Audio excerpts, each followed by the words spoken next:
Germany, Austria, and Switzerland are beautiful places and lots of fun to visit.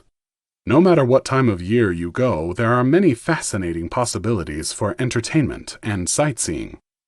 Check out the many resources on the web for lists of the many places you'll want to visit. And your trip will be greatly enhanced if you can make some friends while you're there.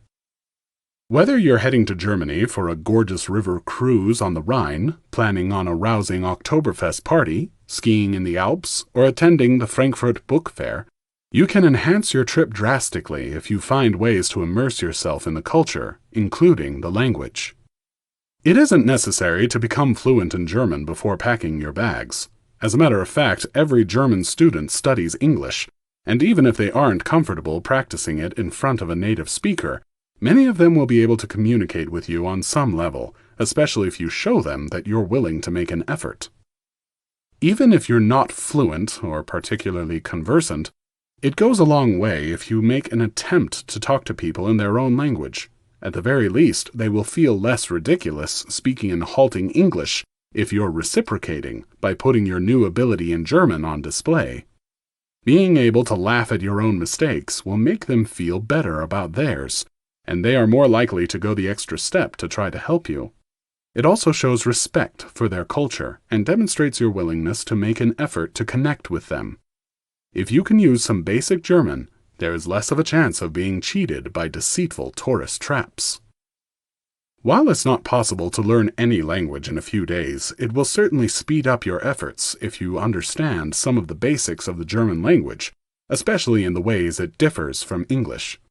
You can learn phrases and practice them with the people you meet, but without understanding the mechanics of the language, you won't retain them well or be able to use them to make other sentences and grow your language skills.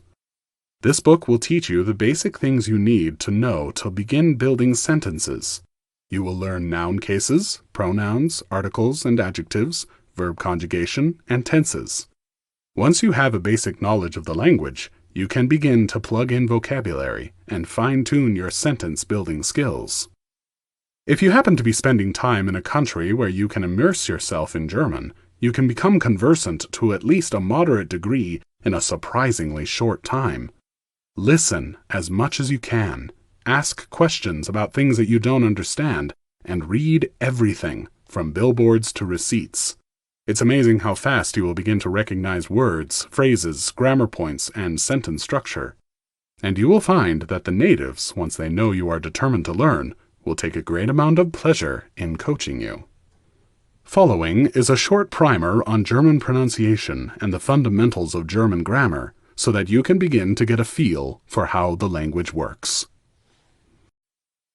Chapter 2. A word about pronunciation. For the most part, there are only a few rules you will need to learn to be able to work out the pronunciation of German words to a moderately acceptable level. Short versus long vowels.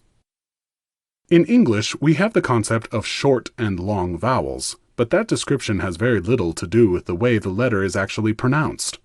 Have you ever wondered why the E in bed is called short, while the E in heel is called long? Those words have very little to do with describing the sounds of the vowels.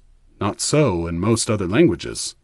While the rules for when a vowel is long or short are similar, mostly to do with following other vowels, the pronunciation is much more logical than in English. Short A, for example, is pronounced ah. Long A is pronounced ah.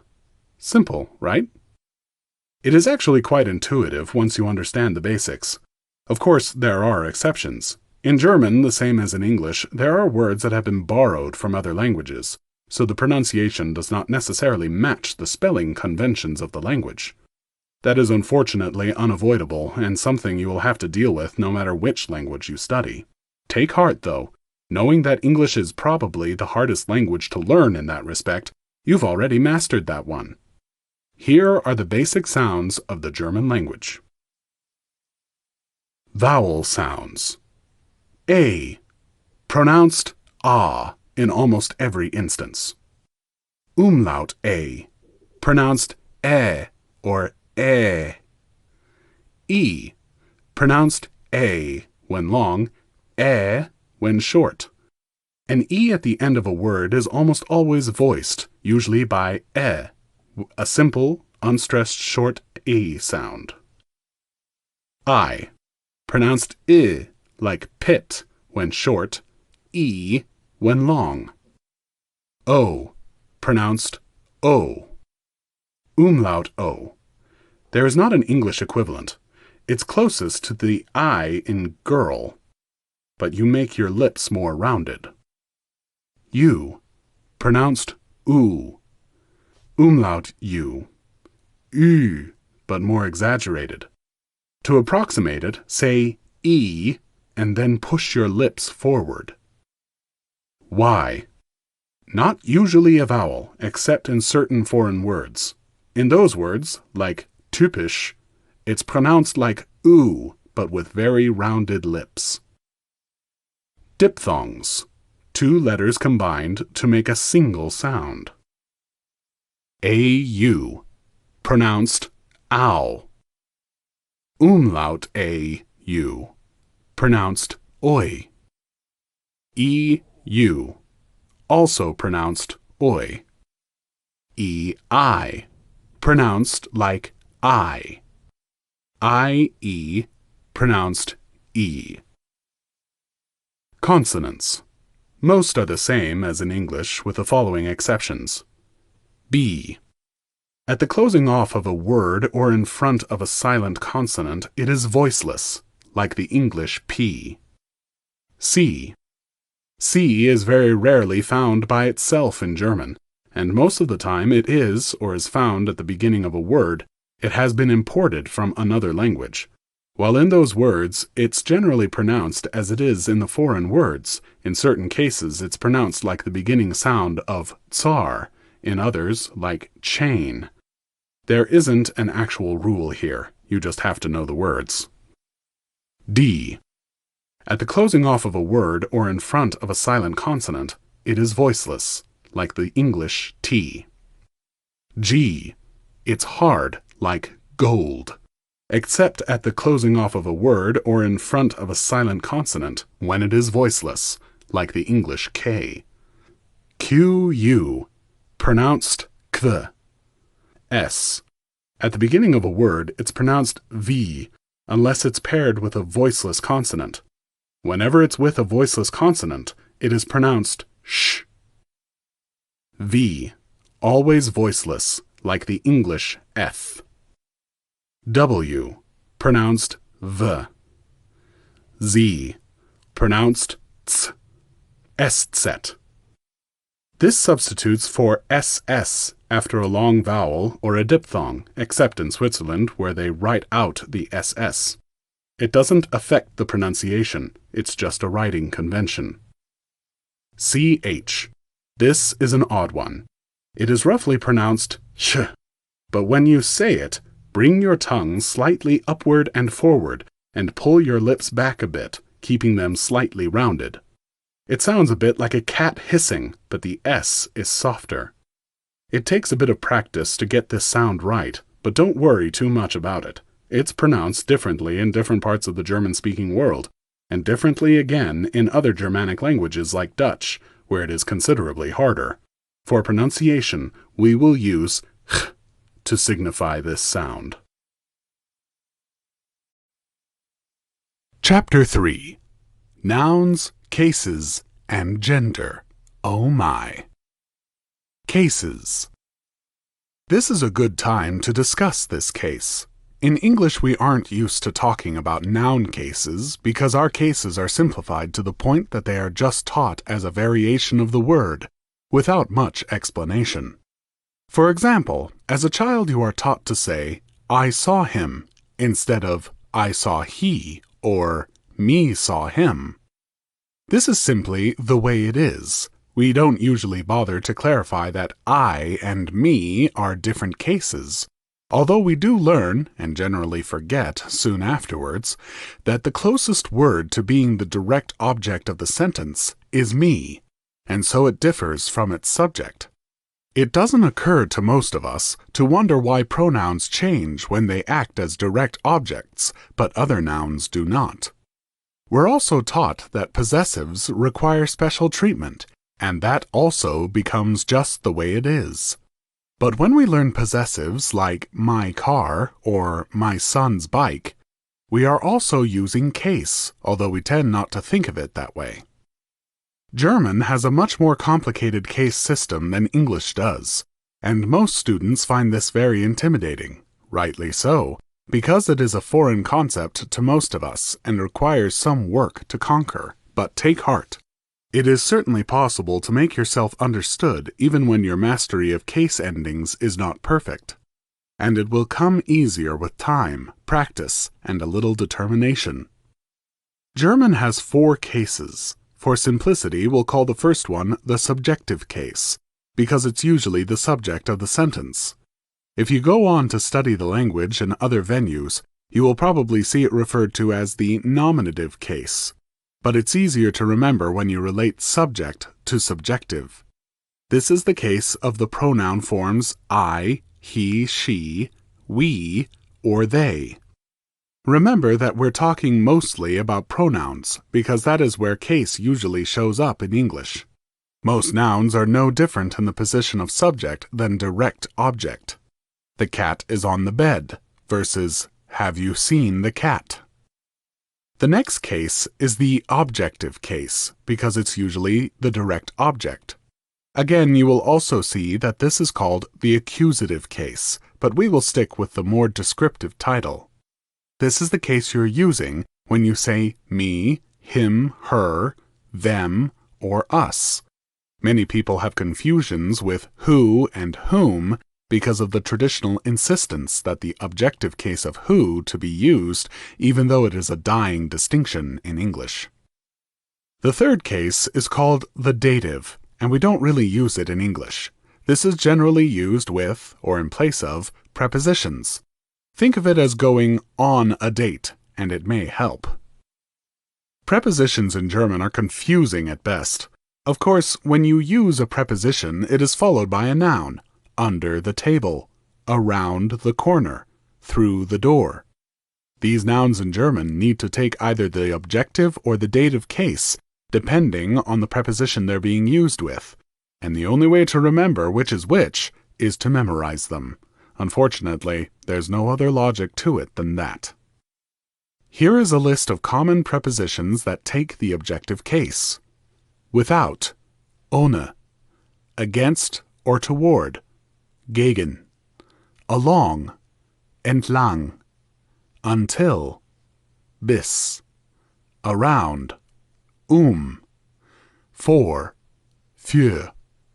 Through or across, durch. Here is a list of common prepositions that take the dative case. From, aus. Except for, außer. By or at, bei. Of or from, von. For or since, seit. After, nach.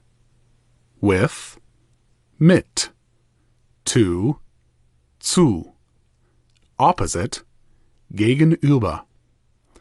Under, unter. The fourth case is the easiest to remember, the possessive case. We just think of it as expressing possession, but it is an actual case, even in English, marked by the apostrophe plus s, or the use of my, your, his or her, their, and your. If you're wondering how a noun would be possessive without a possessive pronoun, think of it as of the blank. So, just as in English, the man's wife could also be expressed as the wife of the man. In German, you could say der Manns Frau or die Frau des Mannes. Gender. There is one more complicating factor that affects the cases. That is the presence of male, female, and neuter nouns. This may seem like an obvious and unimportant detail, but keep in mind that all articles, pronouns, and adjectives must match the noun's gender and case. In English, we only think of gender when it is obvious, and we only mark it for people. When the gender of many nouns is what you'd expect, that is not always the case, and you definitely can't count on it. In German, it is perfectly acceptable to speak of a girl as it, since the German word for girl, das Mädchen, is neuter, but generally you would only do that if you've just used the word Mädchen. Don't stress out too much about that, though. It's also perfectly acceptable, and will probably keep you safer from embarrassment, not to mention brain damage, to use she if you're talking about an actual girl, he if you're talking about a masculine cat, and she if you're referring to a female dog. The subjective case is not too difficult to deal with in terms of noun gender.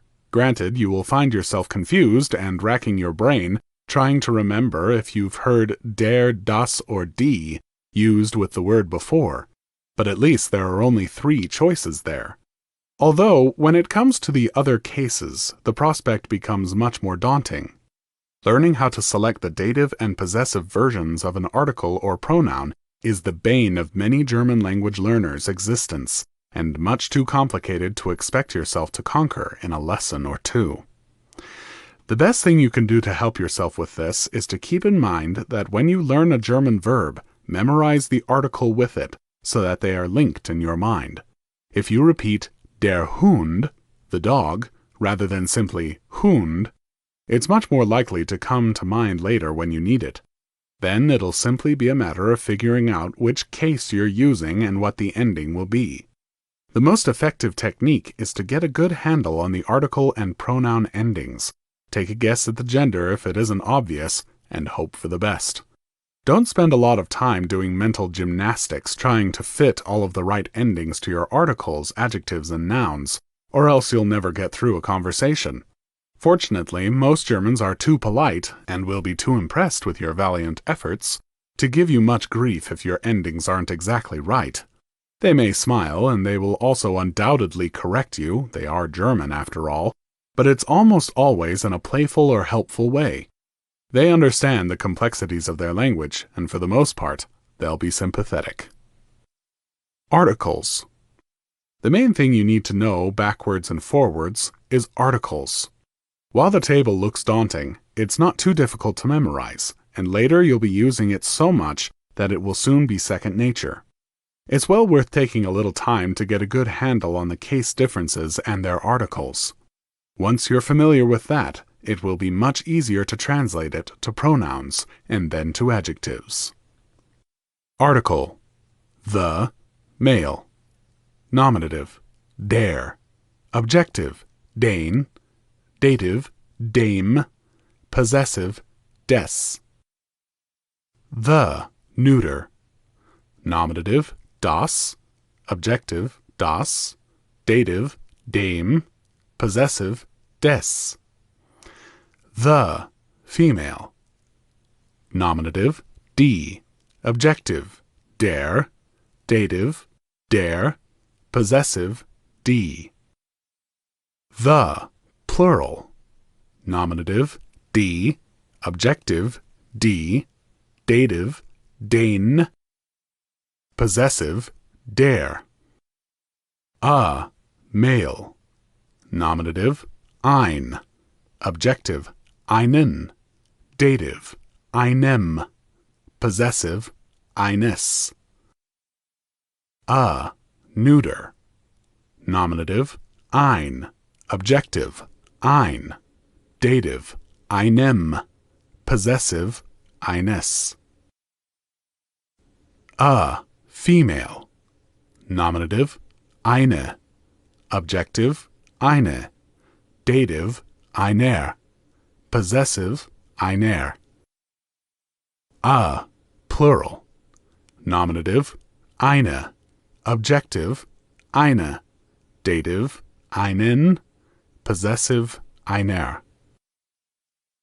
Notice that the endings of ein words in direct articles are mostly identical to direct article, der, die, das endings.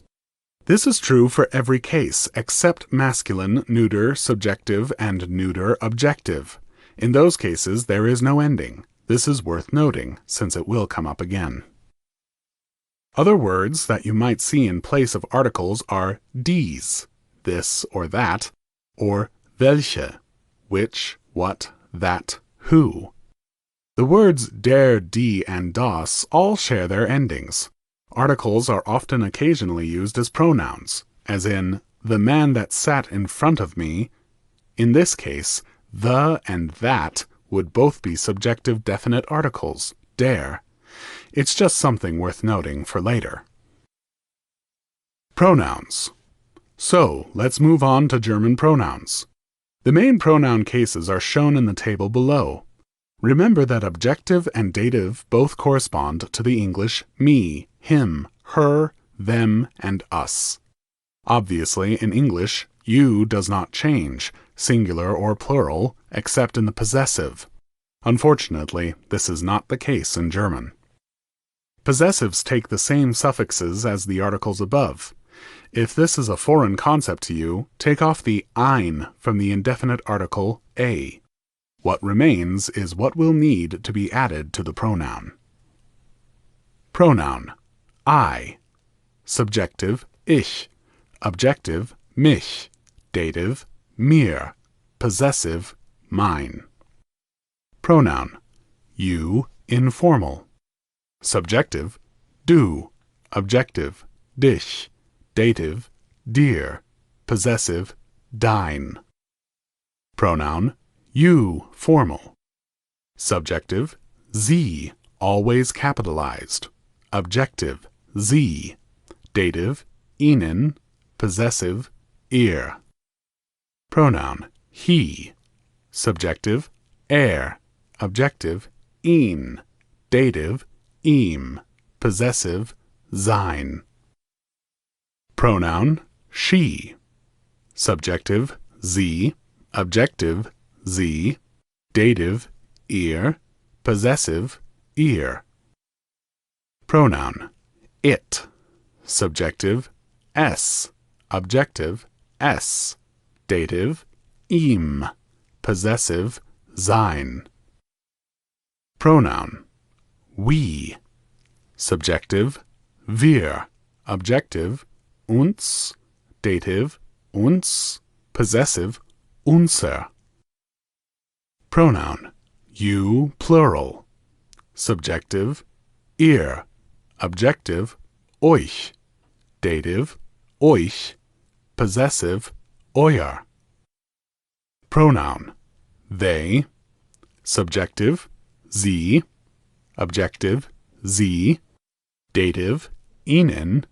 Possessive, ihrer.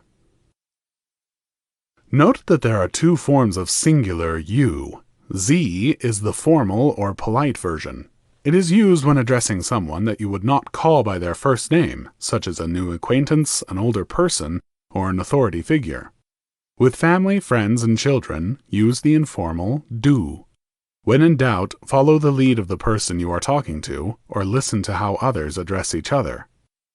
The next things to know are the endings for the possessive case. If this seems confusing, remember that possessives are paired with nouns, and nouns require gender markers. In the same way that you need to determine whether a noun takes der, die, or das, you need to know what to put on the end of your possessive pronoun to agree with the noun. Possessive pronouns. Masculine. Masculine noun case. My. Subjective, mine. Objective, meinen. Dative, meinem. Possessive, meines. Your, informal. Subjective, dein. Objective, deinen. Dative, deinem. Possessive, deines. Your, formal. Subjective, sein. Objective, seinen. Objective, seinem. Possessive, seines. His. Subjective, ihr.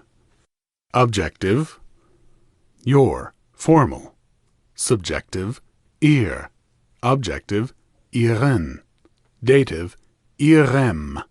Possessive, ihres. His.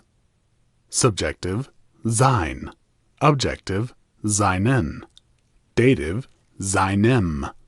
Possessive, seines. Her. Subjective, ihr. Objective, ihren. Dative, ihrem. Possessive, ihres. Our. Subjective, unser. Objective, unseren. Dative, unserem. Possessive, unseres. Your, plural. Subjective, euer. Objective, euren. Dative, eurem. Possessive, eures. Their. Subjective, ihr. Objective, ihren. Dative, ihrem. Possessive, ihres.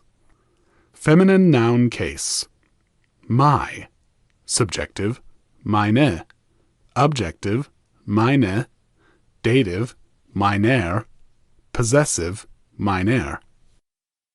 Your, informal. Subjective, deine. Objective, deine. Dative, deiner. Possessive, deiner. Your, formal. Subjective, ihre. Objective, ihre. Dative, ihrer. Possessive, ihrer. His.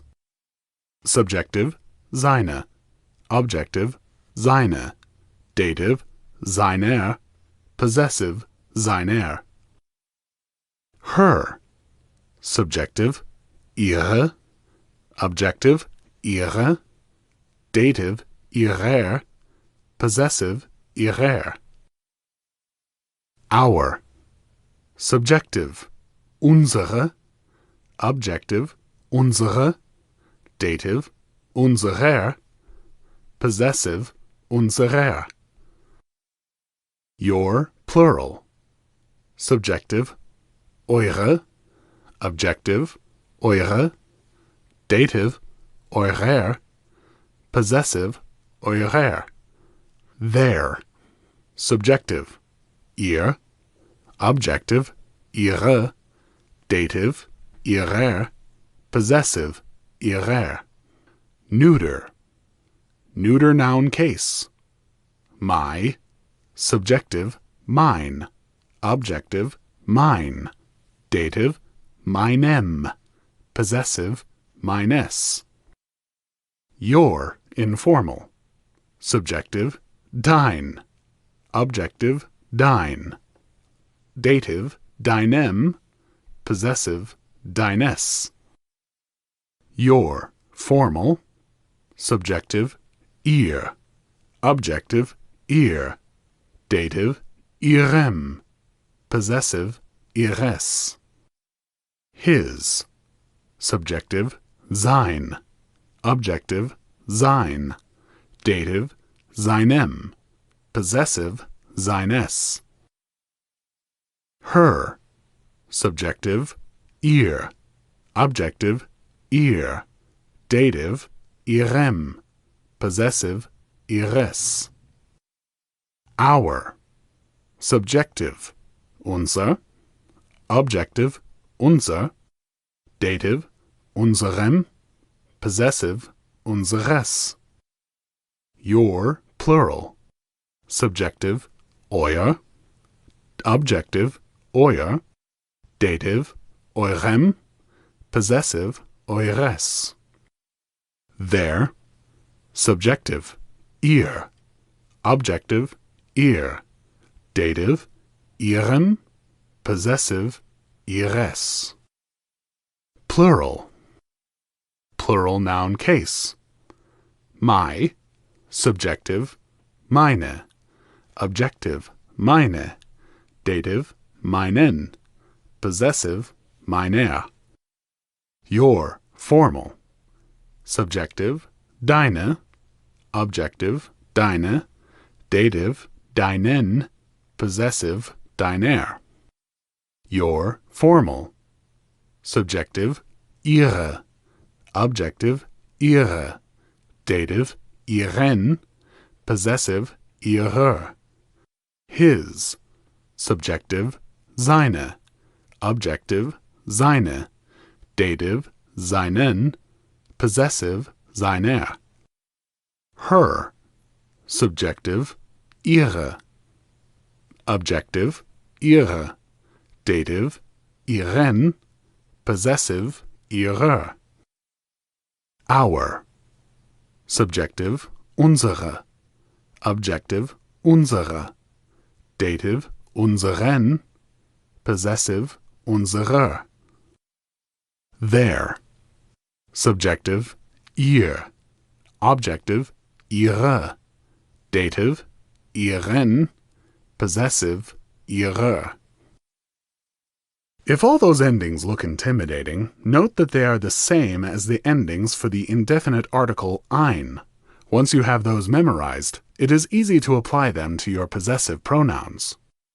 An important note: there are a few relative pronouns in German that are very handy to know. They are dessen, deren, and denen. They all mean whose, as in, that's the boy whose mother works in my office. Dessen is used for male and neuter nouns, and deren is used for feminine and plural nouns. In this example, you would use dessen, referring to boy, rather than deren, for mother. Denen is used with plurals in the dative case. Remember that the dative case is used with many prepositions, such as with. Those are the boys with whom my son plays. You would use denen for this, since boys is plural and the with calls for a dative pronoun. Nouns. Nouns in German, as you may or may not know, are always capitalized. This can be helpful to a beginning student because you can see immediately which words in the sentence are nouns, taking out some of the analysis. This is a very simple rule, and once you get used to it, it shouldn't cause you any headaches. Plurals in German are formed in several possible ways. Adding an e, der Hund, die Hunde, the dog. Adding an n, die Woche, die Wochen, the week. Adding das Kind, die Kinder, the child. Putting an umlaut on the word. Der Baum, die Bäume, the tree. Changing the vowel and adding a suffix. Der Zug, die Züge, the train. German nouns also take an s in the possessive case, although they do not use an apostrophe as we do in English.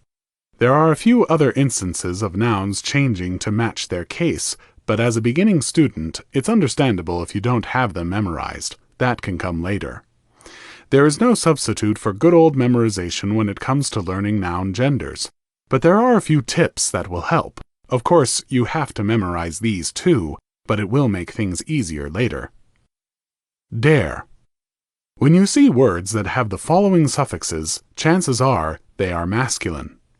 Ich, us, ant, ast, ismus, us, ling. Die. When you see words that have the following suffixes, chances are they are feminine.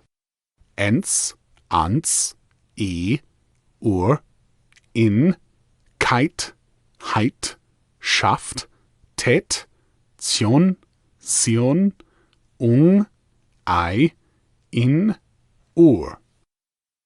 Das. When you see words that have the following suffixes, chances are they are neuter. Chen, lein, Common nouns. Afternoon, der Nachmittag. Baby, das Baby. Bed, das Bett.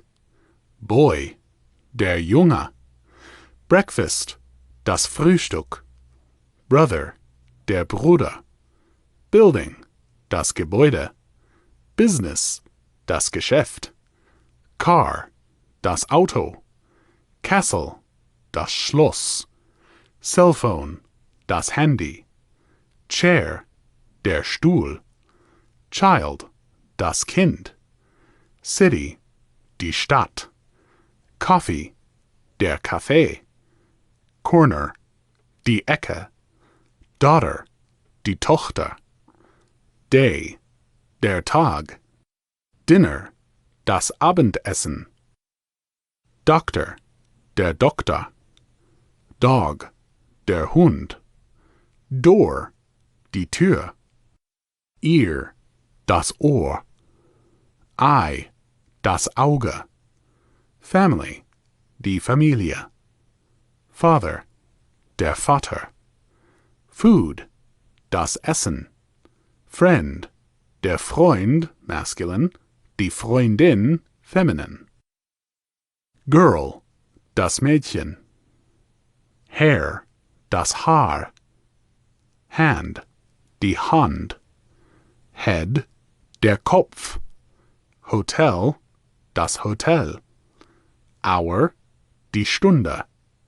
House, das Haus. Job, der Beruf. Lady, die Dame. Leg, das Bein. Love, die Liebe. Lunch, das Mittagessen. Man, der Mann. Map, die Karte. Minute, die Minute. Money, das Geld. Month, der Monat. Morning, der Morgen. Mother, die Mutter. Night, die Nacht. People, das Volk. Person, die Person. Phone, das Telefon. Present, das Geschenk. Problem, das Problem. Question, die Frage. Restaurant, das Restaurant. Road or street, die Straße. Room, das Zimmer. Second, der Zweite. Sister, die Schwester. Sky, der Himmel. Son, der Sohn. Suitcase, der Koffer. Sun, die Sonne. Table, der Tisch. Ticket, die Fahrkarte. Time, die Zeit. Town, die Stadt. Toy, das Spielzeug. Tree, der Baum. View, der Aussicht. Water, das Wasser. Way, der Weg. Week, die Woche. Window, das Fenster. Woman, die Frau. Year, das Jahr. Adjectives. In German, as in English, adjectives come before the noun. Since this is the case, as you might expect, but is dreaded to hear, they need to have endings to match the gender and case. The bad news here is that you need to take one extra thing into consideration before attaching the ending. The good news is that it's a bit simpler than it sounds. The adjective does not necessarily have to have something tacked on to it. Where the noun has a strong ending, einem, dieses, etc., the adjective does not need a case ending. Only one of the words preceding the noun needs to carry a strong ending. So you would say, for example, der schwere Koffer, the heavy suitcase. Here, schwer does not take an er ending, because it's already present in der. However, you would have to say ein schwerer Koffer, since ein does not take an ending in the masculine subjective case. That leaves it to the adjective to carry the strong ending and show gender. Common adjectives. Whole, ganz. Large or tall, groß. Good, gut. New, neu. First, erst. Long, lang. German, Deutsch. Small, klein. Old, alt. High, hoch. Simple, einfach. Last, letzte. Same or right away, gleich. Possible, möglich. Own, eigen. Beautiful, schön. Late, spät. Important, wichtig. Young, jung. Practice. Let's try putting some of these concepts together. Translate these noun phrases, making sure you take it into consideration the gender and number, singular or plural, of the noun as you assign the appropriate article or pronoun to it. My dog, nominative. My beautiful baby, objective. His ear, dative. This late hour, nominative. Our money, possessive. The first morning, dative. A city, nominative. Your telephone, informal, objective. My leg, dative. Our house, possessive. This afternoon, nominative. Their brother, objective. The old building, possessive. Her son, dative. Your car, formal, objective. The child whose dog, subjective. Chapter 4. Verbs. German verbs are much more regular than English verbs. This is very good news for the German student. Finally, something simple. We are used to tenses, and fortunately, there are many similarities in that area too. Of course, as in English, the fundamental verb to be is not quite regular, so let's start there. I am. Ich bin. You are, informal. Du bist. You are, formal, singular, and plural. Sie sind. He, she, it is. Sie, es ist. We are. Wir sind. You are, plural, informal. Ihr seid. They are. Sie sind. The next important verb, as in English, is to have. This is used as an auxiliary or helping verb, much as it is in English, with a few exceptions. I have. Ich habe.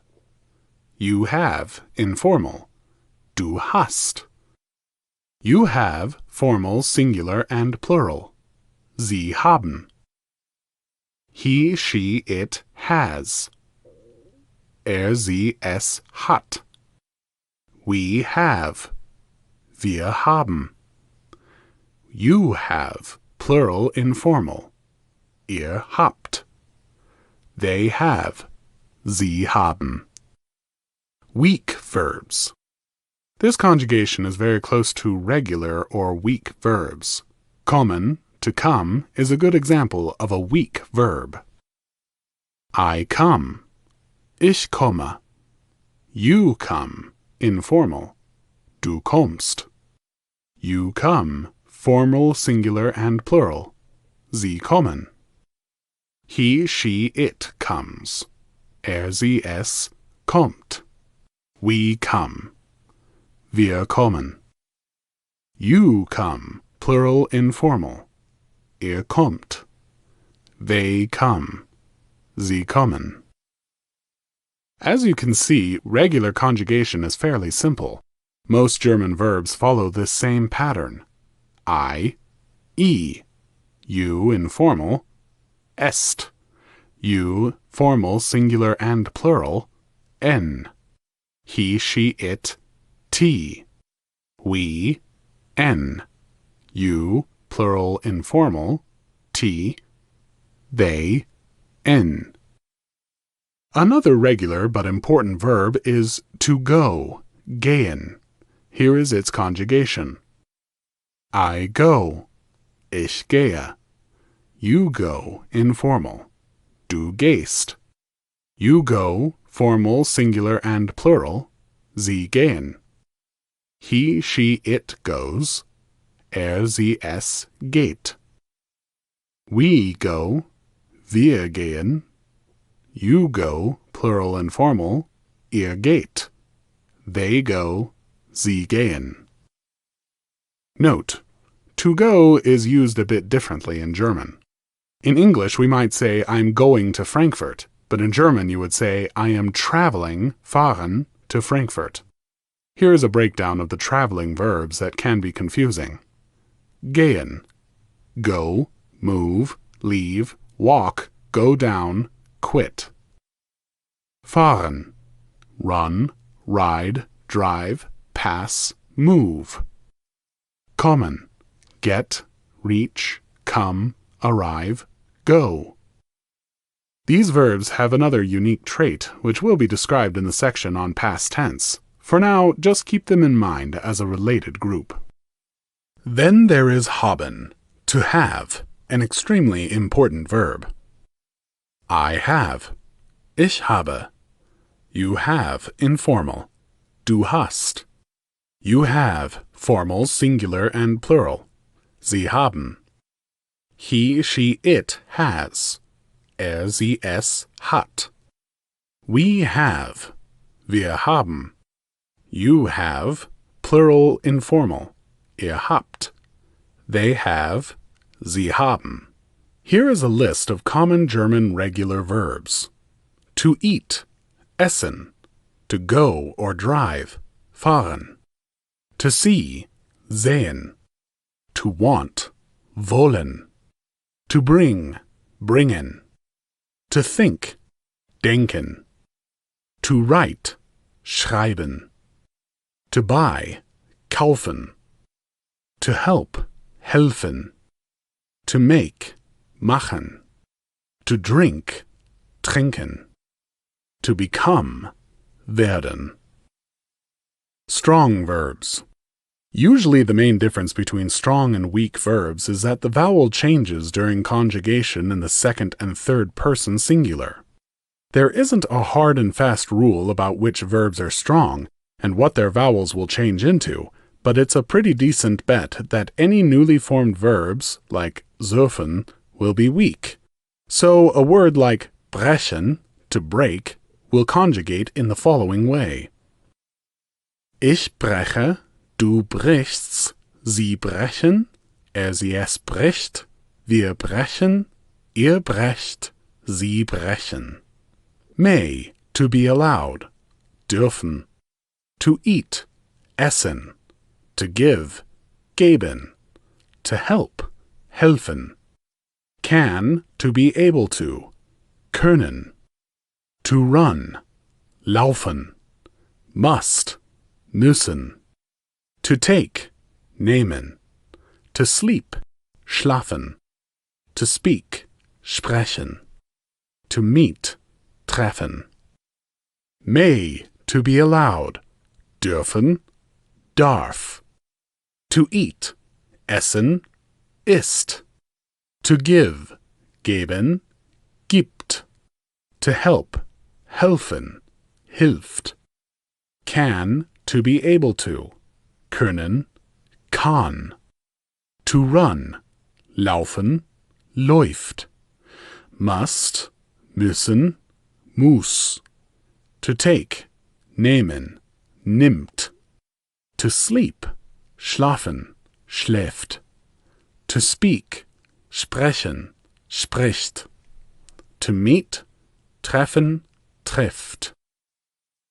There are too many strong verbs to try to memorize, but there are some that it is imperative to know. One of the biggest differences between English and German when it comes to verbs is the present tense. In English, there is a difference between I am going and I go.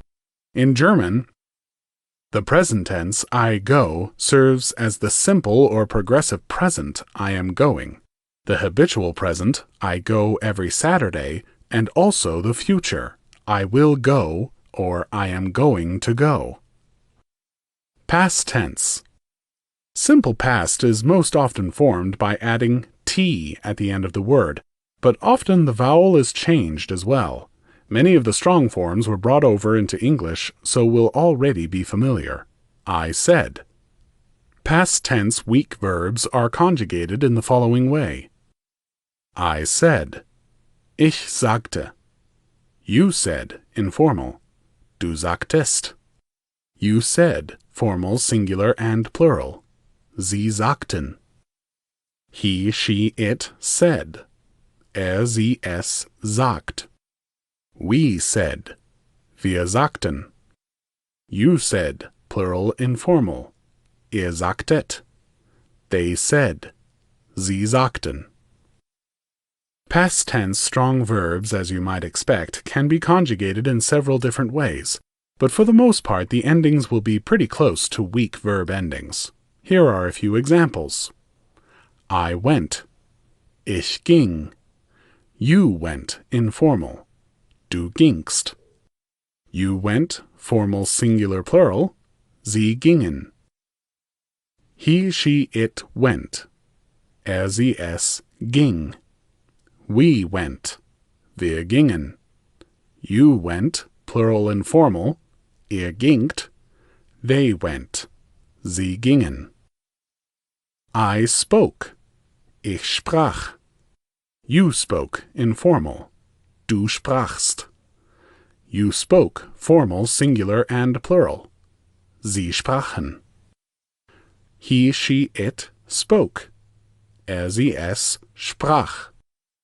We spoke. Wir sprachen. You spoke, plural, informal. Ihr spracht. They spoke. Sie sprachen. Present perfect. In German, as in English, to have is used to make the present perfect in most cases. I have seen. One important difference is that some German verbs take to be as the auxiliary verb for the perfect tenses. To be itself, as well as almost all verbs that mean traveling from one place to another, use this form. So you would say, I am been, they are gone, or he is driven, instead of I have been, they have gone, or he has driven. This seems odd to English speakers, but really does not take long to get used to. The past participles, used with the auxiliary verbs have or be, are formed in a few different ways. Most add ge to the beginning of the word, some remove the n or en from the end and add t, and some change their vowels or the form of the middle part. To go, gehen, present, geht, simple past, gang, past participle, ist gegehen. To buy, kaufen, present, kauft, simple past, kauft, past participle, hat gekauft. To help, helfen, present, hilft, simple past, half, past participle, hat geholfen. To bring, bringen, present, bringe, simple past, bracht, past participle, hat gebracht. To know, as in facts, wissen, present, weißt, simple past, wusst, past participle, hat gewusst. To eat, essen, present, isst, simple past, aß, past participle, hat gegessen. To drive, go, fahren, present, fährt, simple past, fuhr, past participle, ist gefahren. To stay, bleiben, present, bleibt, simple past, blieb, past participle, ist geblieben. To sleep, schlafen, present, schläft, simple past, schlief, past participle, hat geschlafen. To lose, verlieren, present, verliert, simple past, verlor, past participle, hat verloren. To drink, trinken, present, trinkt, simple past, trank, past participle, hat getrunken. To see, sehen, present, sieht, simple past, sah, past participle, hat gesehen. To speak, sprechen, present, spricht, simple past, sprach, past participle, hat gesprochen. There is a group of weak, regular verbs that take the T at the end but not the beginning GE. These are mostly words that end in ieren, like diskutieren or discuss.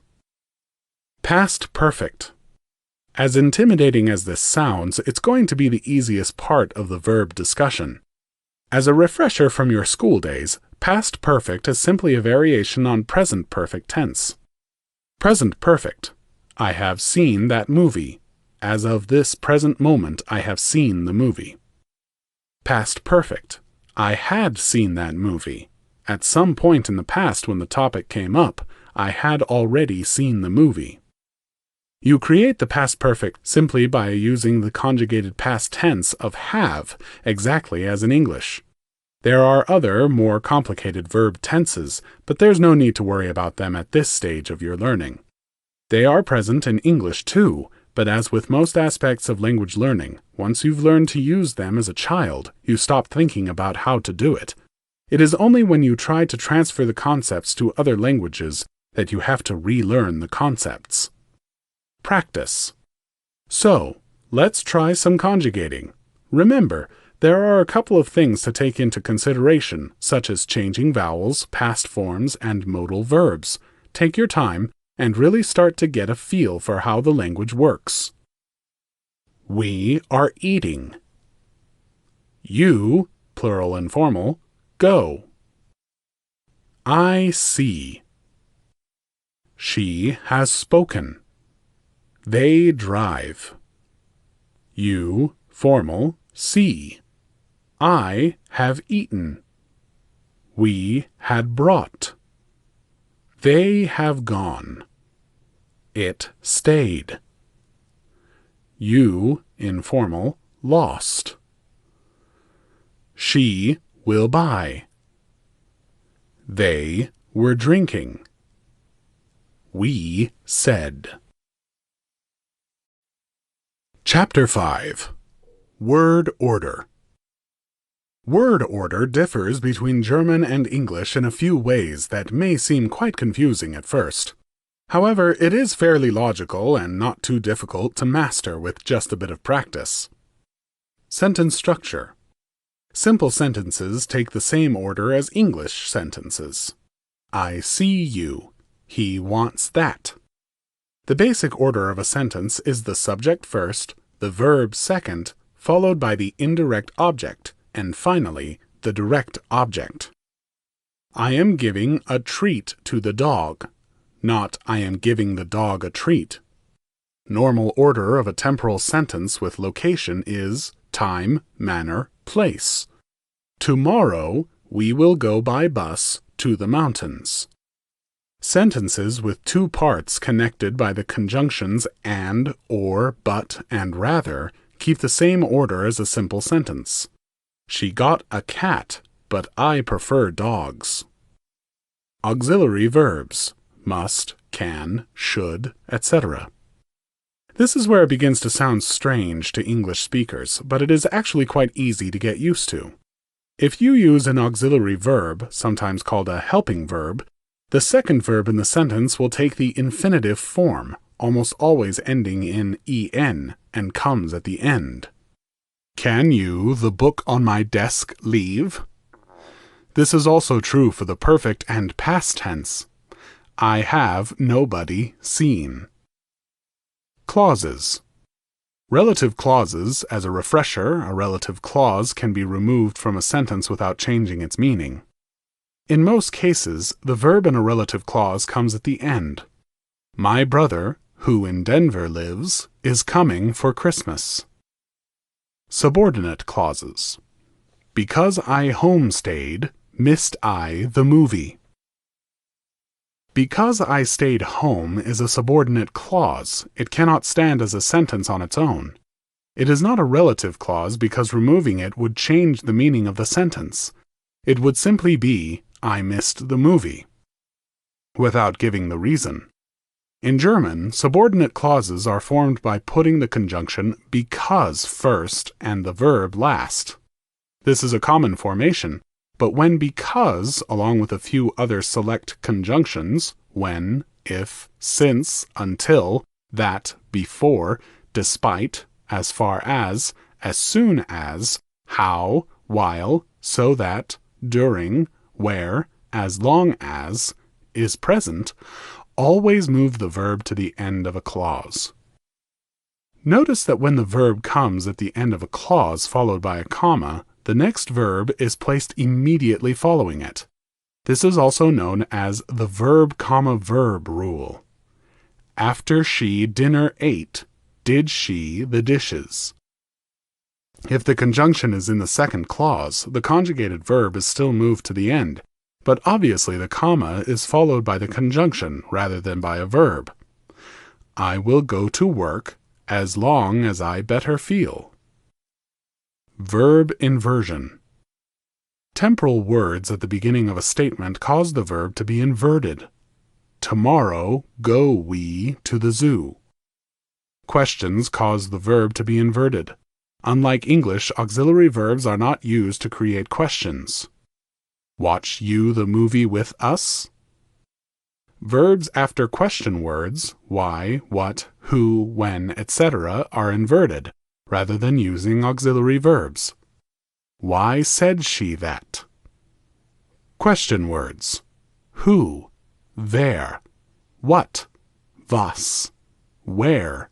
Wo? Why? Warum? When? Wann? It's not necessary to memorize all of these rules right now. Learning some basic stock phrases will impress your hosts, friends, and strangers. But if your aim is to actually begin to learn German, these rules will give you a structure that you can build on as you get a feel for the language and begin to fill in vocabulary and develop your listening skills. Practice. Let's use the grammar rules and vocabulary you've learned so far to begin to create sentences. Remember, the more familiar you get with the structures now, the easier it will be to memorize the common phrases you'll use while traveling. Follow conversations, because you won't spend so much time being confused about words being in the wrong place, and actually have conversations when you start developing the skills and vocabulary. The girl has learned German. Are you, informal, writing? We had been drinking coffee. The child has lost its, gender unknown, money. The town has an old tree. Where is my son? Is this the family of the tall boy? We drove until afternoon. My brother bought a new cell phone from your business. Their sister had seen a woman. I bought a toy for my child. Our room has a beautiful view. Is there map under the table? Did you meet my beautiful sister? Chapter 6. Fundamental Vocabulary. Days of the week. Monday, Montag. Tuesday, Dienstag. Wednesday, Mittwoch. Thursday, Donnerstag. Friday, Freitag. Saturday, Samstag or Sonnabend. Sunday, Sonntag. Months. January, Januar. February, Februar. March, März. April, April. May, Mai. June, Juni. July, Juli. August, August. September, September. October, Oktober. November, November. December, Dezember. Monthly, monatlich. Yearly, jährlich. Time. What time is it? Wie spät ist es? It is. Es ist. 12 o'clock. 12 Uhr. 2:15. 2:15. 3:30. 3:30 Uhr, 4:45, 4:45, Noon, Mittag, Midnight, Mitternacht, This morning, heute Morgen, Tonight, heute Abend, Today, heute, Tomorrow, morgen, Yesterday, gestern, Last night, letzte Nacht, Day after tomorrow, übermorgen, Next week, nächste Woche, Next month, nächster Monat, Last week, letzte Woche, See you, until, bis. Chapter 7. Basic Phrases. Basic phrases are the fundamental building blocks of everyday language use. With the exceptions of individual letters and words, of course, they are the most important part of learning and speaking any language. Here we will delve into some of the most common and useful phrases that the German language has to offer. Yes, ja. No, nein. Thank you, danke. Thank you, too, in reply to thank you from someone else. Ich danke Ihnen auch. Please, bitte. You're welcome. Bitte schön. No problem. Kein Problem. Excuse me, or sorry. Entschuldigung. Naturally, of course. Natürlich. Correct. Richtig. Thank you very much. Vielen Dank. No, thank you. Nein, danke. Sorry, it gives me pain. Es tut mir leid. Forgive me. Verzeihen Sie. Isn't that right? Nicht wahr? Getting to know you. This section is comprised of phrases for use in casual conversations within the German vernacular. I am called. My name is. Ich heiße. Informal. What is your name, or what are you called? Wie heißt du? Formal. What is your name? Wie heißen Sie? Informal. Where are you from, or from where do you come? Woher kommst du? Formal. Where are you from, or from where do you come? Woher kommen Sie? I'm from. Ich komme aus. Informal. I am happy to meet you. Nett dich kennenzulernen. Formal. I am happy to meet you. Nett Sie kennenzulernen. Formal. Could I introduce you to? Darf ich Ihnen vorstellen? My pleasure. Freut mich. When is your birthday? Wann hast du Geburtstag? My birthday is in May. Mein Geburtstag ist im Mai. Informal. Do you have children? Hast du Kinder? Formal. Do you have children? Haben Sie Kinder? Informal. Where do you live, or where live you? Wo wohnst du? Formal. What place do you live at? Wo wohnen Sie? My job is blank. Ich bin blank von Beruf. What do you normally do outside of work? Informal. Was machst du zu außerhalb der Arbeit? What are your activities outside of work? Formal. Was machen Sie außerhalb der Arbeit? My hobbies are X, Y, and Z. Meine Hobbys sind X, Y, and Z. I like to do X. Ich mache gerne X. To get on with. Auskommen mit. To describe. Beschreiben. To go to sleep. Einschlafen. Love. Liebe. To love. Lieben. Part. Teil. To share. Teilen. Address. Adresse, age, Alter, surname, Brille, born, geboren, surname, Nachname, born, geboren, birth, day, place of, Geburtstag, Ort, home, Heimat, home journey or the way home, Heimfahrt, Heimweg, to marry, heiraten, single or unmarried, ledig, dear as in letters, lieber or Liebe, married, verheiratet, engaged, verlobt, to promise, versprechen, first name, Vorname, old, fashioned, alt, modisch, pleasant or enjoyable, angenehm, famous, berühmt. Small talk.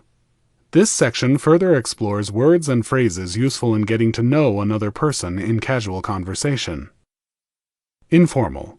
How are you? Or how does it go with you? Wie geht es dir? Formal. How are you? How does it go with you? Wie geht es Ihnen? Informal. Do you come here often? Kommst du oft hierher? Formal. Do you come here often? Kommen Sie oft hierher? Informal. Can you speak English? Sprichst du Englisch? Formal. Can you speak English? Sprechen Sie Englisch? I don't speak German very well. Ich kann nicht gut Deutsch sprechen. I can speak only a small amount of German. Ich spreche nur ein bisschen Deutsch. I didn't understand. Ich verstehe nicht. Informal. Would you mind repeating that? Kannst du das bitte wiederholen? Formal. Can you please say that again? Können Sie das bitte wiederholen? Informal. Please say that again. Bitte wiederholen. Formal. Please say that again. Bitte wiederholen Sie. Informal. Could you please speak a little more slowly? Kannst du bitte langsamer sprechen? Formal. Could you please speak a little more slowly? Können Sie bitte langsamer sprechen? What is X called in German? Wie heißt X auf Deutsch? How would someone say X in German? Wie sagt man X auf Deutsch? Would you translate that? Können Sie das übersetzen? Thanks a lot for helping. Vielen Dank für Ihre Hilfe. Do you understand? Informal. Verstehst du? Do you understand? Formal. Verstehen Sie? Informal. Please write that down for me. Schreibst du das bitte für mich auf? Formal. Please write that down for me. Schreiben Sie das bitte für mich auf. What does that mean? Was bedeutet das? I don't know, or I know not. Ich weiß nicht. All right. In Ordnung. Never mind. Macht nichts. How is the weather? Wie ist das Wetter? See you later. Bis später. Bye. Tschüss. Take care. Mach's gut. See you. Bis dann. See you later, or until later. Bis später. See you soon, or until soon. Bis gleich. Get home safe. Komm gut nach Hause. Goodbye. Auf Wiedersehen. Have a nice day. Einen schönen Tag noch. Have a good night. Gute Nacht. Have a nice weekend. Schönes Wochenende. See you next time. Bis zum nächsten Mal. Joy. Freude. Friendly. Freundlich. Awful. Furchtbar. Patient. Geduldig. To like. Gefallen. Tall. Groß. Size or height of a person. Größe. Helpful. Hilfsbereit or hilfreich. Polite, höflich. Pretty, hübsch. Small or short, klein. Clever, klug. Funny, komisch. In a good or bad mood, Laune, guter or schlechter. Noisy, loud, laut. Curly, lockig. Tired, tiring. Müde, ermüdend. Nice, nett. Tidy, ordentlich. Rich, reich. Clean, sauber. Sharp, scharf. Slim, schlank. Shy, schüchtern. Strong, stark. Strict, streng. Sad, traurig. Untidy, unordentlich. To understand or get on with. Verstehen sich. This section is comprised of words and phrases that are useful to the native English speaker preparing to shop at any German-speaking establishment. Some helpful tips for the foreigner shopping in Germany are as follows. In German-speaking Europe, Germany, Switzerland, and Austria, it is never wise to assume that any given store or restaurant will accept credit and or debit card payments. The culture prefers and appreciates cash to electronic payment methods. Price tags in Germany already include the VAT, value-added tax. This includes sales tax, meaning that the price listed is what the buyer actually pays, unlike in America. German-speaking nations are much more conservative in their shopping hours. In fact, Germany has a Ladenschlussgesetz, or store closing law, that prohibits businesses from remaining open for as long as the common store hours in lots of other countries. In German supermarkets, there are typically far less brands to choose from than there are in American markets. One important thing for any foreigner about to shop for groceries in Germany is to remember to bring his or her own bag, as they are usually not free in German supermarkets. And lastly, while there are lots of superstores in German-speaking Europe, there also happen to be lots of specialty stores as well. These stores are incredibly useful as their employees have more knowledge and information to provide customers than their counterparts at the superstores. With that being said, below is a list of useful words and phrases for shopping in German-speaking countries. What would you like? Was möchten Sie? What are you looking for? Was suchen Sie? Do you have? Haben Sie? Do you have souvenirs? Haben Sie Andenken? Do you sell? Verkaufen Sie? Where do I find? Wo finde ich? Where is? Wo ist? How much does that cost? Wie viel kostet das? Can I pay cash? Kann ich bar bezahlen? Do you accept Visa or MasterCard? Nehmen Sie Visa oder MasterCard? Could I pay for this with a credit card? Kann ich mit einer Kreditkarte zahlen? Where can I find a close ATM? Wo ist der nächste Geldautomat? Can I buy it for X Euros? Kann ich es für X Euro kaufen? Do you have something that costs less? Haben Sie etwas Billigeres? Can I have a discount? Können Sie mir darauf Rabatt geben? Does that come in a bigger or smaller size? Haben Sie das in einer größeren oder kleinere Größe? Could you wrap this as a present? Können Sie das als Geschenk einpacken?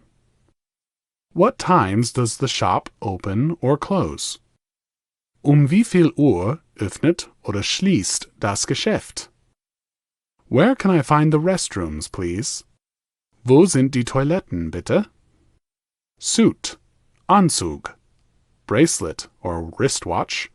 Armband, Uhr. Bra, BH, Büstenhalter. Blouse, Bluse. Belt, Gürtel. Necklace, Halskette. Handbag, Handtasche. Shirt, Hemd. Trousers, Hose. Hat, Hut. jacket, Jacke, dress, Kleid, clothing, clothes, Kleider, Kleidung, tie, Krawatte, Schlips, coat, Mantel, skirt, Rock, pajamas, Schlafanzug, shoes, Schuhe, sock, Socke, boot, Stiefel, tights, Strumpfhose, to carry or wear, tragen, underpants, Unterhose, underwear, Unterwäsche, towel, bath towel, Handtuch, Badetuch, radiator, Heizkörper, comb, Kamm, wardrobe, Kleiderschrank, lamp, Lampe, microwave, Mikrowellenherd, soap,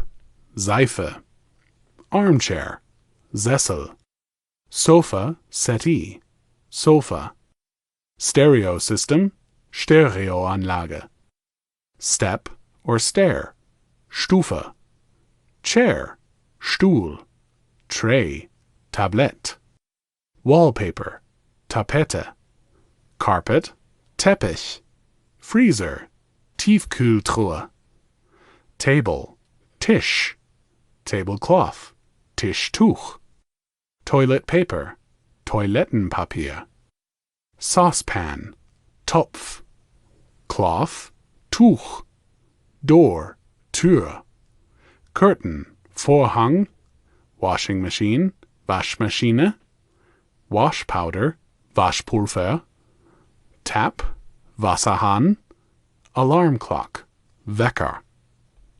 Getting around.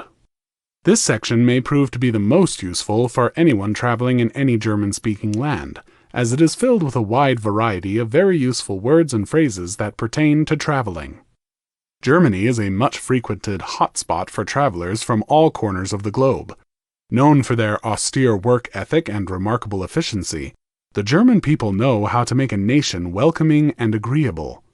One of Germany's most remarkable characteristics is how effortless the medieval intertwines with the contemporary. Stepping onto the German countryside for the first time is at once like entering an ancient fairy tale and a futuristic Asimovian wonderland. If the former, with its dense forests and pristine lakes and rivers, don't sound like your ideal vacation spot, then the latter may be more your taste, with everything modernity has to offer. There are, however, a few things the average traveler needs to know before entering Germany. First of all, Germany is a European Union state. This means that they use the euro as currency, among other things. Germany also happens to be a signatory of the Schengen Convention. With this being said, any given national of the EU has a right to unlimited and free travel within Germany. Nationals from other Western countries are, on the other hand, entitled to 90 days of unrestricted travel within Germany. Beyond that 90-day threshold, a Schengen visa is required for further stay. Nationals of most Eastern countries, however, have the harshest restrictions. They have to require a Schengen visa to travel to Germany in the first place. Another aspect of German culture that is very much appreciable is that it's relatively safe. With a low crime rate and virtually no natural disasters, Germany is generally much safer than lots of Western nations. It is always advisable, though, to err on the side of safety, to invest in travel insurance no matter where one travels. The intrepid traveler may or may not find it hard to nail down a time of year to visit Germany. While this is, of course, a matter of personal preference, it is generally believed that Germany is a nation that is best to be explored during the summer months.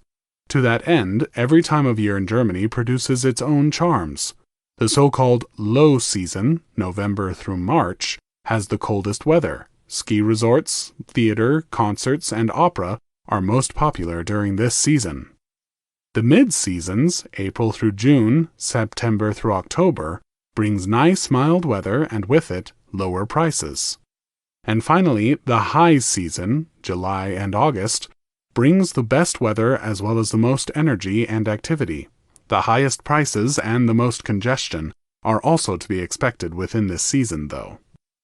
Another significant aspect to consider when traveling to this nation is, of course, the expenses involved. While Germany is not the cheapest nation to visit, there still are numerous ways to travel the land without bankrupting oneself. In fact, according to one estimate, it is possible to visit Germany for as little as $40 to $80 a day. Some price estimates for traveling expenses in Germany are listed as follows. Accommodation: 10 to 30 euros, $12 to $35 for dorms.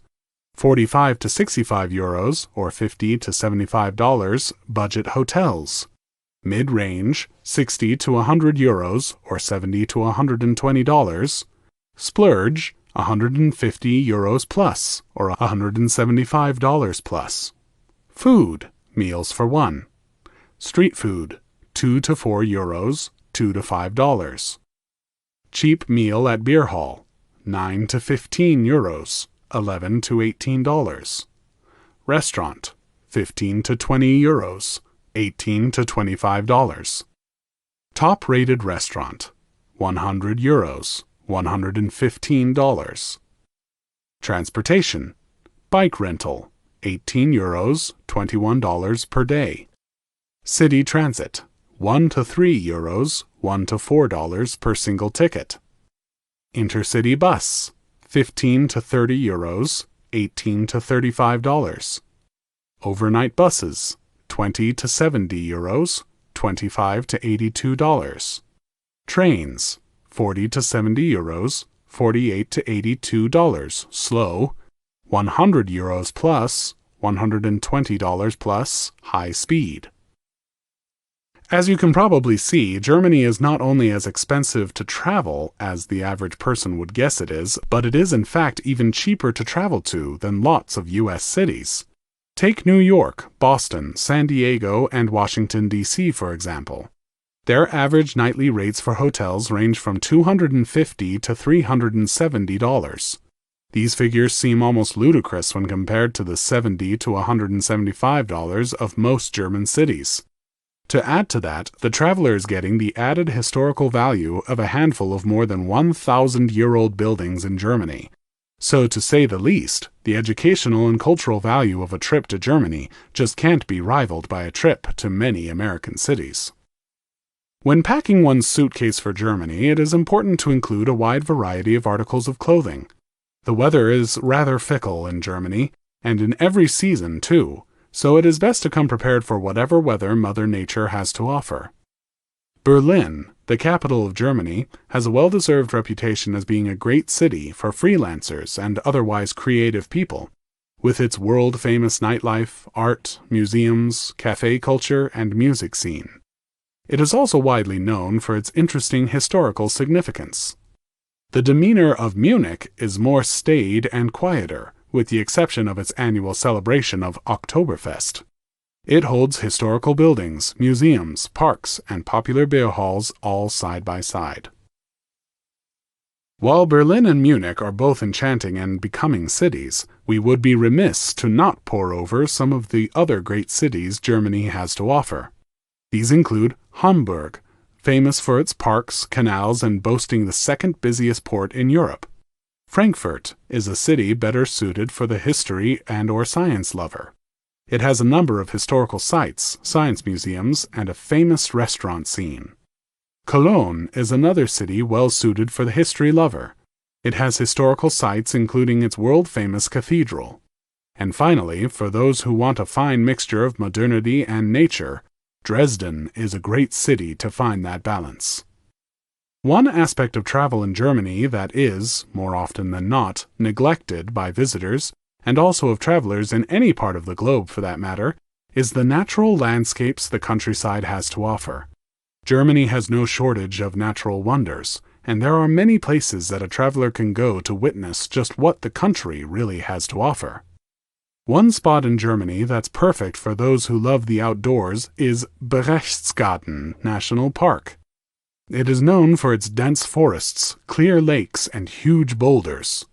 Lake Constance, the largest freshwater lake in Germany, may also be a better fit for the outdoorsman.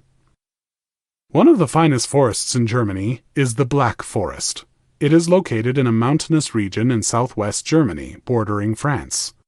This forest is widely known for the abundance of its megaflora and the archaic, charming villages nestled within its dense interior. This is a great spot for a slower-paced vacation in a natural setting. One cannot mention travel within Germany without talking about the castles and the palaces that inhabit the land. One of the most famous examples of these, forever memorialized by the Disney Corporation and by its architecture in and of itself, is Neuschwanstein Castle. This is one of the more intriguing and impressive buildings the globe has to offer, and nothing can really supplement seeing it in person. So, trekking to this building would be an unassailably important part of any vacation to Germany. While the Germans, being sensible people, often speak English, so often in fact that English is a mandatory subject for many of Germany's students from the 5th grade onward, the list below should still prove to be of great help for the foreigner, as it includes lots of words and phrases useful in traveling. Where? Wo? I need some information. Ich brauche eine Auskunft. I need help. Ich brauche Hilfe. Do you know the area? Kennen Sie sich hier aus? Am I in the right place? Bin ich hier richtig? Excuse me, where is? Entschuldigung, wo ist? Which direction is X in? In welche Richtung ist X? Where is the entrance or exit? Wo ist der Eingang oder Ausgang? Where is the bus stop? Wo ist die Bushaltestelle? Where is the underground train, subway, or metro? Wo ist die U-Bahn? One ticket to, please. Eine Fahrkarte nach, bitte. When does the next train for, leave? Wann fährt der nächste Zug nach? Where is this bus going to? Wohin fährt dieser Bus? When is this train scheduled to arrive? Wann kommt der Zug an? I wonder where this bus is going to. Fährt dieser Bus nach? Could I please have a map of the city? Darf ich bitte einen Stadtplan haben? Please take me to this address. Bringen Sie mich bitte zu dieser Adresse. I am looking for the museum, park, or hotel. Ich suche das Museum, den Park oder das Hotel. Please stop here. Halten Sie bitte hier an. To the city center, please. Zum Stadtzentrum, bitte. To the train station, please. Zum Bahnhof, bitte. To the airport, please. Zum Flughafen, bitte. Where is a good bakery? Wo ist eine leckere Bäckerei? Where is a close gas station? Wo ist der nächste Tankstelle? At what place is the bank? Wo ist die Bank? Is the airport far away? Is der Flughafen weit weg? I would like to be shown. Können Sie mir das zeigen? Do I have to change? Muss ich umsteigen? It's there, or there it is. Es ist da. Da ist es. Around the corner. Die Ecke. To the left. Nach links. To the right. Nach rechts. Straight ahead. Geradeaus. Upstairs. Oben. Downstairs. Unten. Back. Zurück. North. Nord. South. Süd. East. Ost. West. West. Brochure. Broschüre. Campsite. Campingplatz. Reception. Receptionist. Empfang. Empfangsdame. Holiday. Ferien. Lost Property Office. Fundbüro. Guest. Gast. Host. Gastgeber. Restaurant or pub. Gaststätte. Luggage. Gepäck. Map. Landkarte. Place. Ort. Passport, Pass oder Reisepass. Identity Card, Personalausweis. Traveler, Reisende, Reisender. Destination, Reiseziel. Checkbook, Scheckheft. Sleeping bag, Schlafsack. To stay the night, übernachten. Accommodation, Unterkunft. Maid, Zimmermädchen. Overcast, bedeckt. To thunder, donnern. Dark, dunkel. To freeze, frieren. Thunderstorm, Gewitter. Hail, Hagel. Hot, heiß. Heat, Hitze. Cold, kalte. Climate, Klima. Cool, kühl. Wet, nass. Fog, foggy, or mist, misty. Nebel, nebelig. Rain, raincoat. Regen, Regenmantel. Umbrella, Regenschirm. To rain, regnen. To shine, scheinen. Snow, Schnee. To snow, schneien. Sun, Sonne. Sunny, sonnig. Stormy, Sturm oder stürmisch. Weather or forecast. Wetter, Bericht, Vorhersage. Cloud or cloudless. Wolke, wolkenlos. Lodging and hotels. This one relates to the previous section in its utility for travelers. The words and phrases listed below are useful to anyone lodging in any German-speaking areas. Are there any available rooms? Sind noch Zimmer frei? What does a double room cost? Wie viel kostet ein Doppelzimmer? What does a single room cost? Wie viel kostet ein Einzelzimmer? When is breakfast? Wann gibt es Frühstück? Does this room come with, or has this room, hat das Zimmer?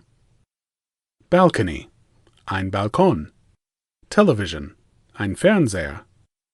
Wi-Fi, Wi-Fi. Air conditioning, eine Klimaanlage. I'm staying for night. Ich bleibe für Nacht. One night, eine Nacht. 3 nights, 3 Nächte. I would like a room. Ich hätte gern ein Zimmer. I will stay for 1 night, 2 nights, 3 nights. Ich bleibe eine Nacht, 2 Nächte, 3 Nächte. Is breakfast included? Ist Frühstück inklusiv? Would you please wake me up at 8 o'clock? Können Sie mich 8 Uhr wecken? Room service, Zimmerdienst, Shower, Dusche, Single room, Einzelzimmer, Air conditioning, Klimaanlage, Key, Schlüssel. Eating out. There are lots of mannerisms that differentiate German dining from dining in other countries.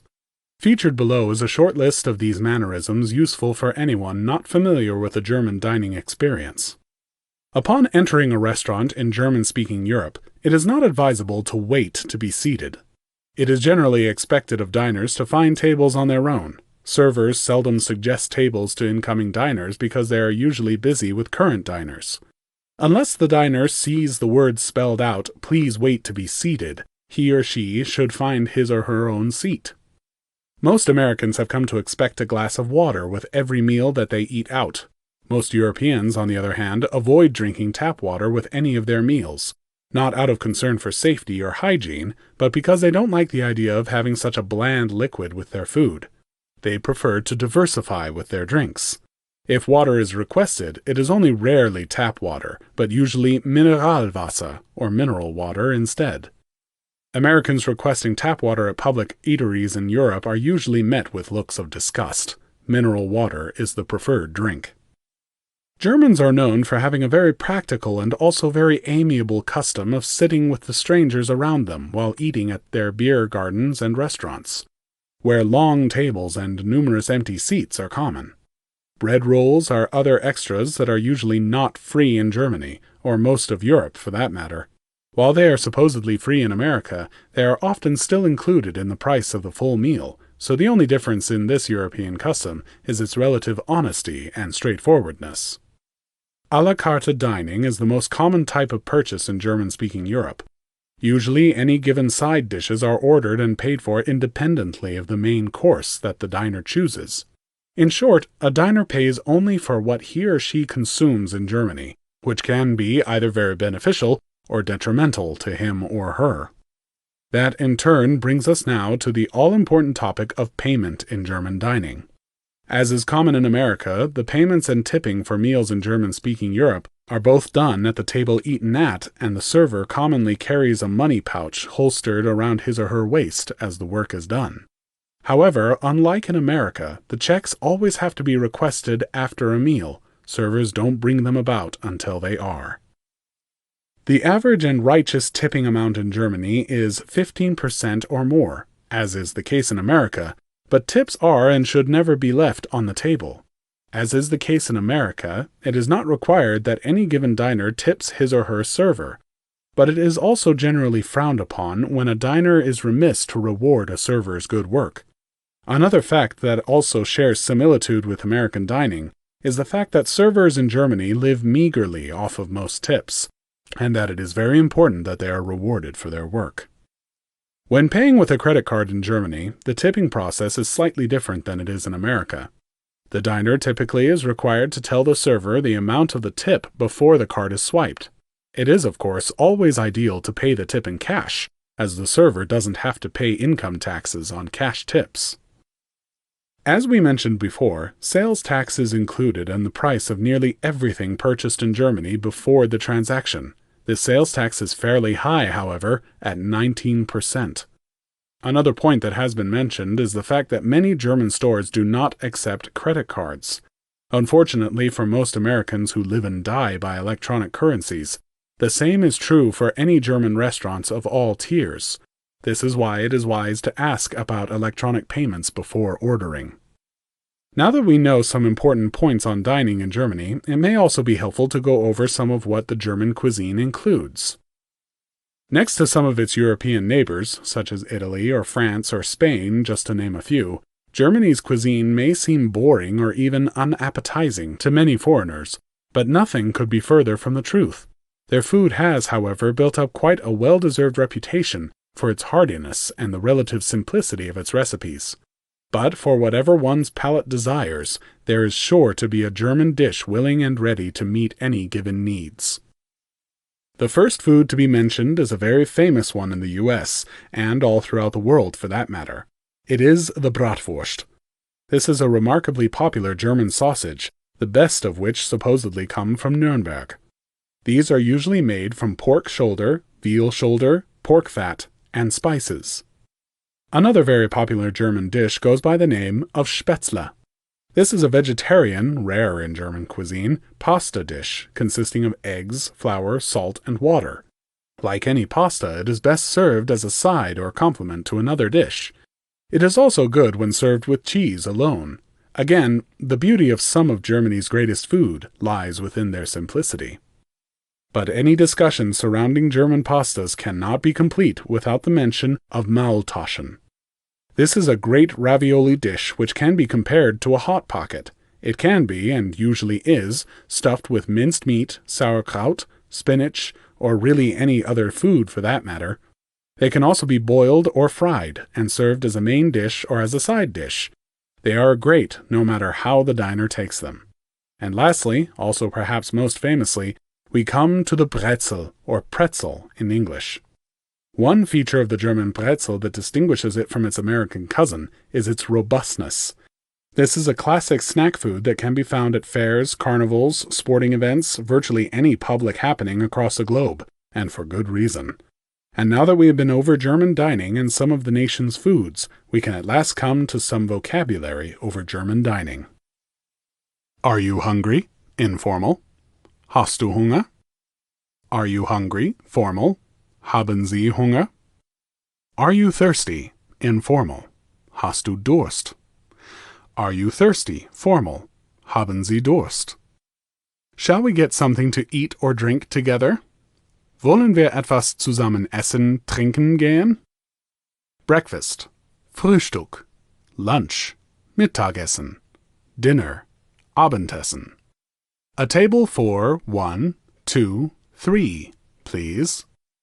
Einen Tisch für eine Person, 2, 3, bitte. A menu, please. Die Speisekarte, bitte. Waiter or waitress. Kellner, Kellnerin. I'd like. Ich hätte gern. I'd like. Ich möchte gern. Nothing for me, thank you. Für mich nichts, danke. Would you recommend something? Könnten Sie etwas empfehlen? I only eat vegetables. Ich bin Vegetarier. Do you have food for vegetarians? Haben Sie vegetarisches Essen? Is that gluten-free? Ist das glutenfrei? I'm allergic to X. Ich bin allergisch gegen X. Nuts, Nüsse, Shellfish, Schalentiere. Dairy, Milch, Strawberries, Erdbeeren. Gluten, Gluten. Okay, I will take that. Gut, das nehme ich. I'd like to have some Eggs, please. Ich hätte gerne Eggs. Chicken, Hühnchen. Pork, Schweinefleisch. Beef, Rindfleisch. Soup, Suppe. Pasta, Nudeln. Vegetables, Gemüse. Spicy, scharf. Sweet, süß. Sour, sauer. Salt, Salz. Pepper, Pfeffer. Sugar, Zucker. Napkin, Serviette. Plate, Teller. Fork, Gabel. Spoon, Löffel. Knife, Messer. Glass, Glas. Cup, Tasse. Beer, Bier. Wine, Wein. Tap water, Leitungswasser. A glass of water, please. Ein Glas Wasser, bitte. Sparkling or not sparkling, please. Mit oder ohne Sprudel, bitte. A beer, please. Ein Bier, bitte. What's on tap? Was gibt's vom Fass? With lactose-free milk, please. Mit laktosefreier Milch, bitte. Another one, please. Noch eine, bitte. Another of the same, please. Das gleiche nochmal, bitte. Can I get that without tomato? Kriege ich das auch ohne Tomaten? Do you have dessert too? Gibt's auch Nachtisch? Can you wrap that up to go? Können Sie das einpacken? That was delicious. Das hat hervorragend geschmeckt. One coffee, please. Einen Kaffee, bitte. Excuse me, please. Entschuldigen Sie, bitte. Could you show me to the restroom? Wo ist die Toilette? Men, Herren oder Männer. Women, Damen oder Frauen. I am full. Ich bin satt. Please bring the check. Die Rechnung, bitte. A receipt, please. Eine Quittung, bitte. Could I get a receipt, please? Darf ich eine Quittung haben, bitte? Enjoy. Good appetite. Guten Appetit. Cheers. Zum Wohl. Cheers. Prost. Flame. Flamme. Bottle. Flasche. Fresh. Frisch. Dish or course. Gericht. Jar or pot. Glas. To grill or barbecue. Grillen. Snack or bar. Imbiss, Stube.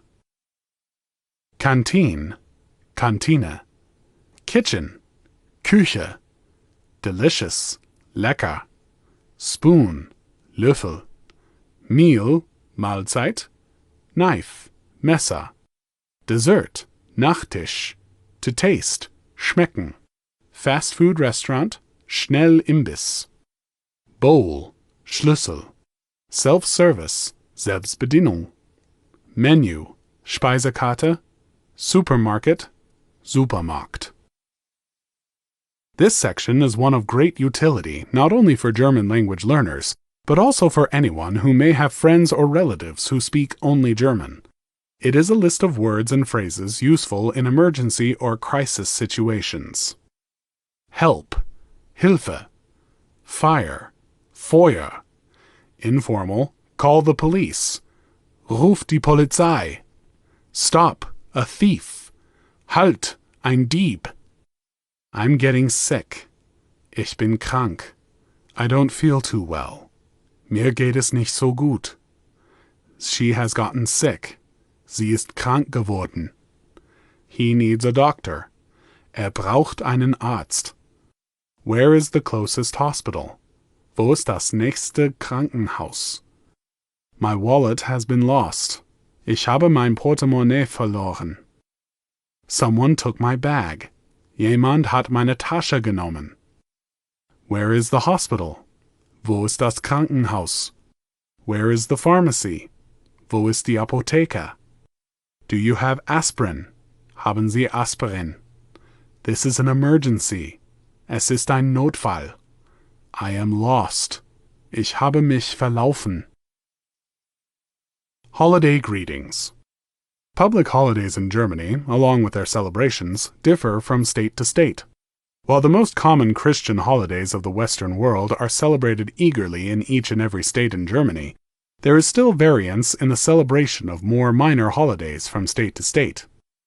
Major holidays which are celebrated in every state in Germany, Baden-Württemberg, Bavaria, Berlin, Brandenburg, Bremen, Hamburg, Hesse, Mecklenburg-Vorpommern, Lower Saxony, North Rhine-Westphalia, Rhineland-Palatinate, Saarland, Saxony, Saxony-Anhalt, Schleswig-Holstein, and the Free State of Thuringia are listed below.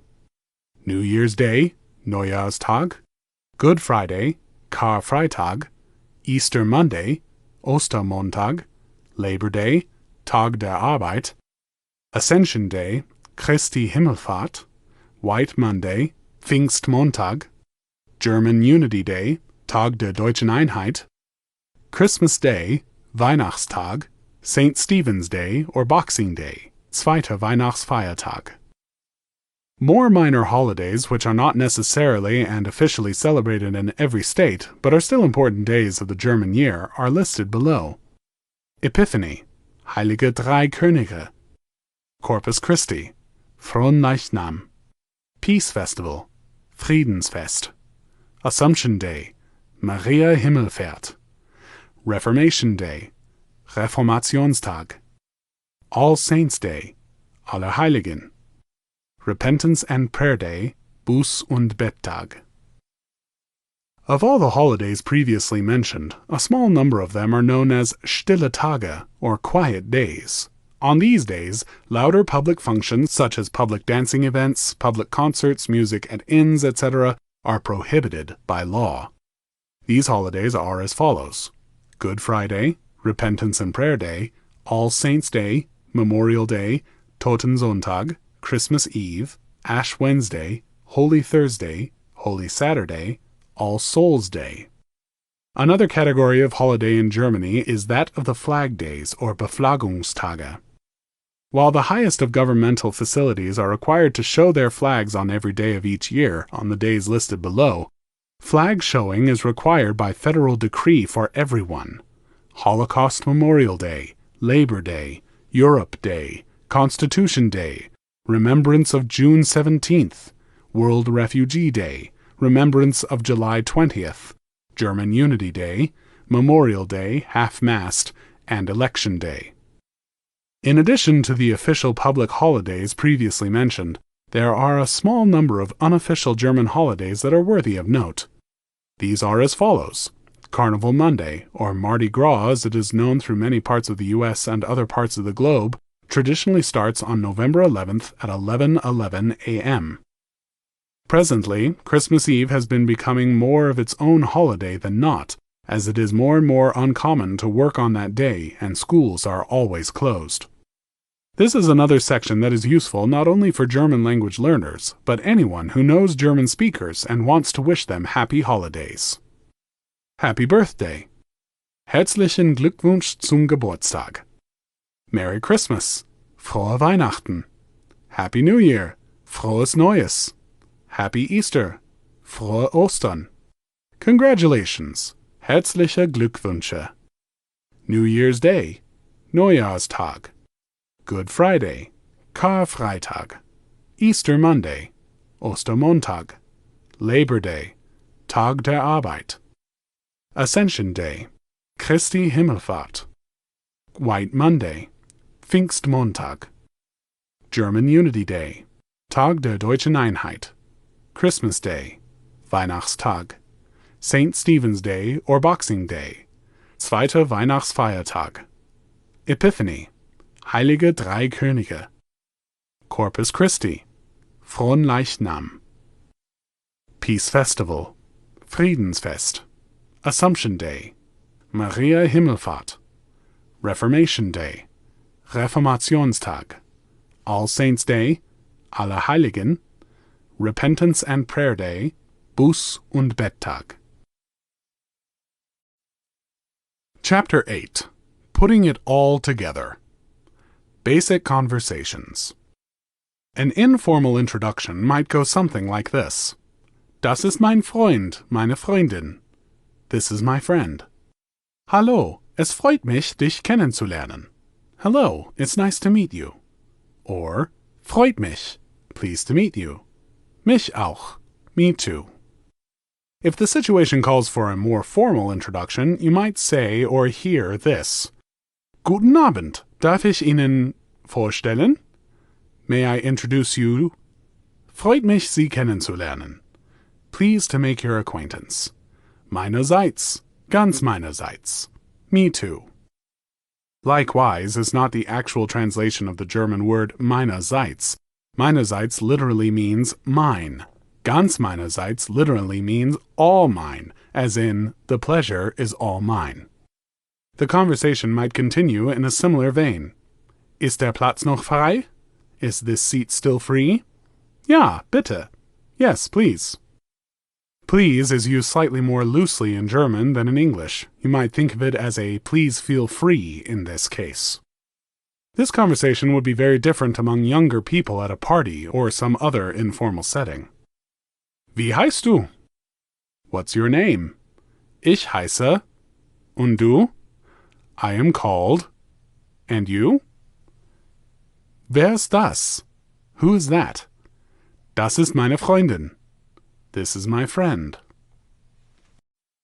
Chapter 9. Continuing to Learn. The German language is a beautiful and elegant tongue. Learning a new language is never easy, but if you have the desire, or possibly the necessity, to continue this undertaking, here are some tips to help you along. The more immersed you are in the language, the faster and easier you will learn.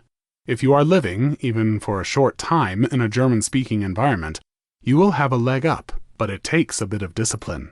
As frustrating as it can be at times, try to only watch television and listen to the radio in German. Concentrate at first on distinguishing sounds, then words. This is easier said than done. Even though the letters, or most of them anyway, are the same as in English, they often somehow manage to sound different coming out of foreign mouths. Sounds are made in slightly different positions in the mouth, which, while they're basically the same sounds, they're not quite as easy to recognize. This will make it sound like the other person is speaking very quickly, but the truth is that you are simply listening slowly, due to the fact that you're having to match the sounds they're making with the sounds you're expecting. And when they don't match exactly, it causes you to have to work harder. Don't feel bad if you can't understand every word, or even if you miss words that you think you should have caught. When you're learning a language, you are listening to every sound, trying to separate out each word and translate it. When you are fluent, you don't need to do that. You can guess at a word only hearing a portion of it, so it isn't necessary to hear the whole word to understand it. So, since your listening skills are being strained, it's counterproductive and extremely frustrating to try to catch every word. Instead, focus on picking out a word here and there. It doesn't matter if you can't follow every conversation. Learning to recognize individual words is a good way to speed up your listening skills, and you'll find it won't be too long before you graduate to being able to understand whole sentences. If you don't live in a German-speaking place where it will be always in the background, you can still immerse yourself to a small degree. Find German videos online, German music, or ebooks. It is much easier today than it ever has been before to find resources for spoken German. And the more you listen, even if you're not consciously learning, the faster you'll be able to pick it up in the long run. Another way to improve your skills, specifically in vocabulary and sentence building, is to copy, preferably by physically writing them out, German stories or news articles or lessons. Writing German sentences will give you a feel for the flow while teaching you word endings and vocabulary. Don't forget to stop and read the sentences out loud so you can practice your pronunciation at the same time. It's also important to get in the habit of analyzing sentences as you're reading or copying them.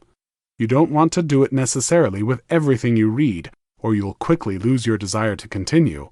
But make sure you set aside some time to go through each word and select sentences to quiz yourself on what endings there are, what cases the words are in, why the word order is the way it is, etc. The more analytical you can be, the more it will make sense to you and the less unnatural it will feel to speak. It probably won't feel like it's going as quickly as you'd like. Languages are incredibly complicated things with thousands of words to memorize, not to mention wrapping your mind around pronoun endings, tenses, and which prepositions go with which case. When speaking, if you're unsure of a word or a conjugation, it's better to toss in the English word than to halt the conversation while you look it up. Your listeners will probably either understand or be able to guess what you meant, and will most likely either provide the word for you or simply ignore the switch. The important thing is to be able to make yourself understood, not to be perfect. You forgive non-native English speakers when they make a mistake, so allow yourself some lapses as well. They are more likely to respect your commitment to learning than to deride your blunders. You may feel like you're wasting your time and you'll never get there, but take heart. After all, if small children can learn German, surely you can too.